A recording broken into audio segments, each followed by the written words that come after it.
Nasional itu majoriti kukuh dan meyakinkan. Kemudian politik untuk negara. Kita sedang buat perubahan ini. Sumpah saya membentuk satu pakatan. Salam sejahtera, bertemu kembali edisi khas mingguan 046. Saya Zawaz Yusof, antara paparan menarik sepanjang minggu ini. Demi maruah dan prinsip, tolak 4 adun bertanding atas tiket PKR.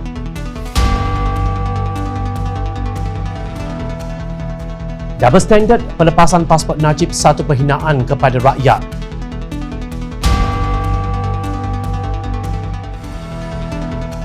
Membimbangkan, bebanan hutang kerajaan dijangka meningkat, risiko terpaksa dipikul rakyat.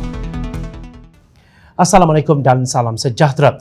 Datuk Seri Muhammad Azmin Ali menegaskan bahawa UMNO dan Barisan Nasional BN perlu membuat keputusan sama ada mahu bekerjasama dengan gabungan itu atau sebaliknya.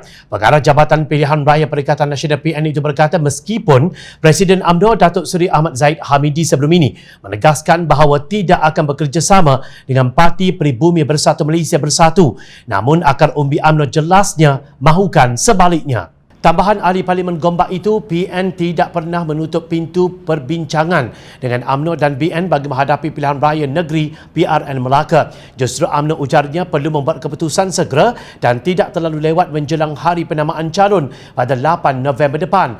Mengulas mengenai kenyataan itu, Pengarah Komunikasi Pergerakan Pemuda UMNO, Syed Muhammad Johan Rizal Syed Unan Mashri, menyifatkan kenyataan yang dikeluarkan Azmin adalah tidak benar. Tegas beliau, kenyataan Presiden UMNO adalah cerminan ketetapan perwakilan secara sebelah suara di Perhimpunan Agung UMNO PAU pada 28 Mac 2021 yang jelas tidak mahu sebarang kerjasama politik diadakan dengan Parti Peribumi Bersatu Malaysia Bersatu dalam pilihan raya akan datang. Beliau berkata Azmin tidak menghormati hal ehwal dalaman UMNO dan berusaha melaga-lagakan supaya dilihat berpecah belah. Sementara itu, Datuk Seri Ahmad Maslan UMNO Pontian membantah tindakan Kementerian Kesihatan Malaysia KKM yang menghadkan aktiviti pilihan raya di Melaka seperti ceramah berkelompok sepanjang tempoh berkempen. Beliau berkata prosedur operasi standard SOP yang ditetapkan kerajaan itu dengan menggunakan alasan bimbang dijangkiti varian Delta tidak dapat diterima. Beliau sebagai anggota kerajaan merasakan alasan varian Delta untuk SOP di Melaka tidak boleh diterima. Beliau menegaskan tidak boleh menerima apabila sebarang aktiviti berkaitan pilihan raya tidak dibenarkan di PRN Melaka. Beliau menambah hasil rujukan di laman sesawang KKM, varian Delta jarang menjangkiti individu yang sudah pun divaksin. Jika dijangkiti, individu berkenaan tidak akan mengalami gejala teruk dan mungkin tidak perlu ke hospital, katanya memetik maklumat KKM. Justru beliau menegaskan agar kerajaan melakukan semakan semula dengan membenarkan kempen secara rumah ke rumah atau ceramah kecil-kecilan. Ahmad terus berharap agar kerajaan menyemak semula supaya ada perkara yang dibolehkan seperti rumah ke rumah, ceramah kecil-kecilan atau pertemuan kecil-kecilan yang sepatutnya boleh dibenarkan. 4 ahli Dewan Undangan Negeri Adun yang menarik diri daripada Kerajaan Negeri Melaka sehingga menyebabkan berlakunya pilihan raya negeri PRN tidak boleh bertanding atas tiket Parti Keadilan Rakyat PKR. Sebaliknya perlu menjadi calon bebas.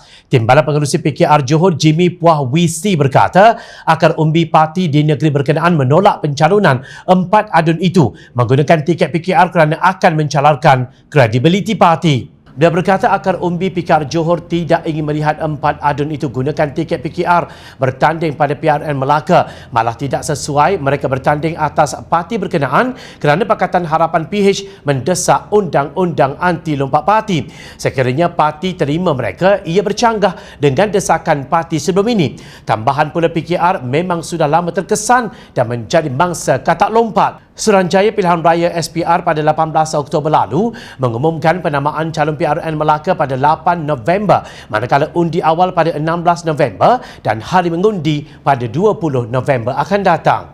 Dalam perkembangan berbeza, Ahli Jawatan Kuasa Kerja PAS Pusat Dr. Muhammad Zuhdi Marzuki berpandangan penggunaan lambang Perikatan Nasional PN dalam pilihan raya negeri PRN Melaka perlu dirujuk kepada badan pemutus dalam PAS. Katanya ia sewajarnya dikembalikan kepada parti masing-masing sama ada bersetuju atau sebaliknya dengan apa yang mesyuarat PN telah putuskan. Zuhdi berkata demikian dalam kenyataan pada Rabu lalu mengulas keputusan mesyuarat PN bahawa PN termasuk PAS akan menggunakan lambang PN dalam PRN Melaka. Beliau dalam satu kenyataan menegaskan jawatan kuasa kerja PAS Pusat merupakan badan pemutus bagi pihak parti itu berkaitan dengan penggunaan lambang dalam pilihan raya.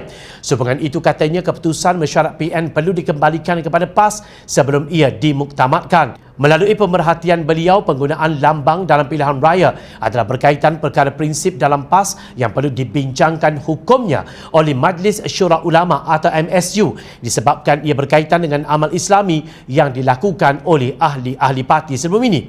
Justru beliau menyarankan supaya PN memberi ruang kepada badan-badan pemutus di dalam PAS membuat pendirian untuk penggunaan lambang PN tersebut. Timbalan Presiden UMNO Datuk Seri Muhammad Hassan berkata 90% akar umbi UMNO tidak mahu parti itu mengadakan kerjasama dengan Parti Bersatu pada pilihan raya negeri PRM Melaka bulan depan. Kepada PAS pula, UMNO memberikan kata dua sama ada mahu bersama UMNO dalam Muafakat Nasional MN atau bersama bersatu dalam Perikatan Nasional PN.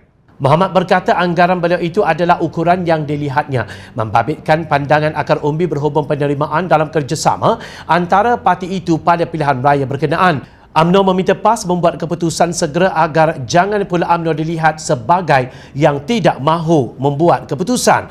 UMNO menjelaskan bahawa keputusan terpulang kepada PAS dan mereka sentiasa menghulurkan tangan. Malah pada Perhimpunan Agung UMNO baru-baru ini pun keputusan sudah dibuat di mana UMNO menyatakan tidak akan mengadakan kerjasama dengan Bersatu tetapi akan terus mengukuhkan MN. Ketua Peguam Pejuang Mior Nur Haidir berkata pihak pendakwaan perlu berhenti daripada bersikap berlepas tangan dan menutup sebelah mata berhubung permohonan Datuk Seri Najib Tun Razak meminda tarikh pelepasan dan pemulangan pasportnya buat sementara. Dalam perkembangan berkaitan, Mahkamah Tinggi selalu membenarkan permohonan Najib meminda tarikh pelepasan dan pemulangan pasportnya buat sementara bagi membolehkan beliau ke Singapura untuk melawat anak perempuannya Noriana Najwa yang kini di negara itu dan bakal melahirkan anak kedua bulan hadapan. Mengulas lanjut, Mio berkata ketidakadilan amalan dua darjat yang ditentang keras oleh rakyat perlu dihentikan.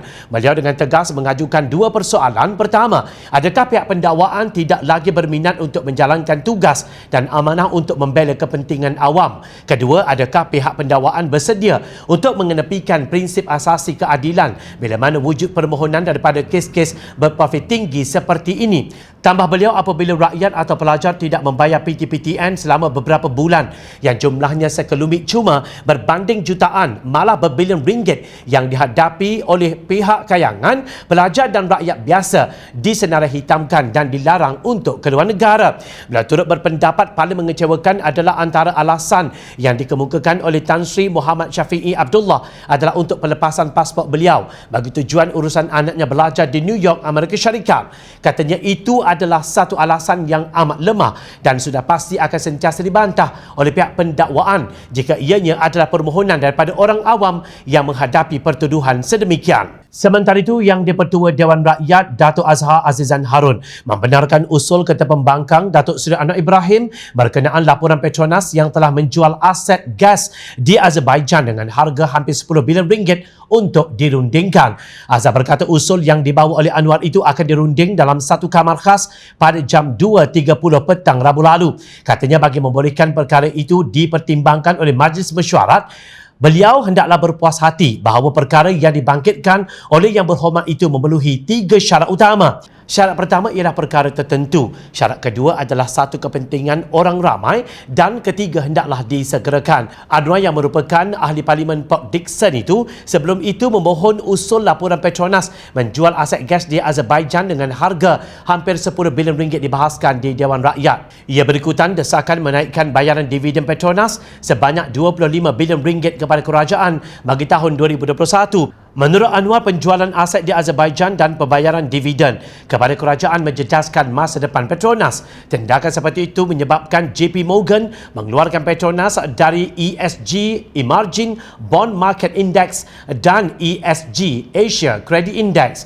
Tegasnya Petronas sebagai institusi penting ekonomi negara sewajarnya diperkukuhkan kekuatannya di samping penarafan syarikat itu tidak dilemahkan. Pelaksanaan jaringan prasarana 5G oleh Digital Nasional Berhad DNB yang merupakan sebuah syarikat bertujuan khas SPV dimiliki penuh oleh kerajaan bakal mengundang risiko buat negara. Jawatan Kuasa Komunikasi Digital dan Multimedia Pakatan Harapan berkata, langkah pelaksanaan 5G melalui monopoli DNB itu bermaksud kerajaan akan berisiko kehilangan pendapatan dari hasil jualan spektrum 5G terus kepada syarikat-syarikat telekomunikasi yang dianggarkan bernilai 7 hingga 12 bilion ringgit. Katanya kepada ketika pendapatan tahunan kerajaan sangat tertekan akibat pandemik COVID-19, sudah pasti langkah ini akan mendatangkan kesan negatif terhadap pendapatan kerajaan. Justru bagi Pakatan Harapan, pinjaman ini merupakan satu bentuk liability contingent atau contingent liability yang merupakan risiko yang terpaksa dipikul rakyat akhirnya nanti sekiranya DNB gagal membayar balik hutang berkenaan. Hal ini wajar dipertimbangkan semula dengan cukup serius memandangkan bebanan hutang kerajaan yang dijangka meningkat. Dalam aspek pelaksanaan secara teknikal, PH meneliti beberapa risiko besar termasuk isu-isu legasi yang mungkin timbul apabila perkhidmatan telekomunikasi beralih ke teknologi yang lebih tinggi kelak. Malah berdasarkan garis panduan Suruhanjaya Komunikasi dan Multimedia Malaysia yang bertarikh 9 Julai 2021, syarikat-syarikat telekomunikasi hanya dibenarkan untuk menggunakan spektrum sedia ada untuk menyediakan perkhidmatan sehingga tahap 4G sahaja dan tidak 5G atau lebih daripada itu. Sekian edisi Khas Mingguan kali ini. Teruskan bersama kami untuk mendapatkan rangkuman dunia politik tanah air. Jumpa lagi minggu depan. Assalamualaikum dan salam sejahtera. Mencari maklumat dan berita politik yang bebas, kupasan yang tepat, panas. Dapatkannya secara eksklusif hanya di Jom Channel. Komitmen kami, rentasan berita Isnin hingga Jumaat. Berbicara dan isu semasa, kami garapkan secara langsung. Panel-panel berkaliber dan profesional. Interaktif, pandangan anda kami raikan. Jangan lupa bersama kami di setiap hujung minggu dalam edisi Khas Mingguan. Jom Channel, moving forward, sharing a new experience.